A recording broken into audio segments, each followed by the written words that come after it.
मालवाहू टिप्पर चारचाकी वाहनावर कोसळल्याने भीषण अपघात, कासोळ्याजवळील घटना। आज दिनांक 2 मार्च 2026 रोजीच्या दुपारी अंदाजे 1 ते 1:30 वाजताच्या सुमारास पुसद माहूर रोडवरील कासोळ्याजवळ गिट्टीने भरलेला मालवाहू टिप्पर चारचाकी वाहनावर कोसळल्याने भीषण अपघात झाला असल्याची घटना उघडकीस आलेली आहे आणि या अपघातामध्ये चारचाकी वाहनामधील व्यक्ती गंभीर जखमी झाला असल्याची माहिती मिळाली आहे। घटनेची प्राथमिक माहिती अशी की गिट्टीने भरलेला मालवाहू टिप्पर माहूरमार्गे पुसदकडे येत असताना कासोळ्याच्या जवळ अतिवेगाने असलेल्या टिप्परच्या चालकाचे वाहनावरील नियंत्रण सुटल्याने वळण घेत असताना टिप्पर पलटी झाला। त्याचवेळी त्याच्या बाजूला असलेल्या चारचाकी वाहनावर तो आदळला। या घटनेची माहिती परिसरातील व्यक्तींना होताच त्यांनी तात्काळ धाव घेऊन जेसीबीच्या सहाय्याने तसेच ट्रॅक्टरच्या सहाय्याने टिप्पर हलवण्याचा प्रयत्न केला।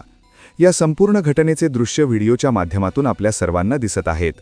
या भीषण अपघातामध्ये चारचाकी वाहनामधील व्यक्ती गंभीर जखमी झाला असल्याची माहिती मिळाली आहे।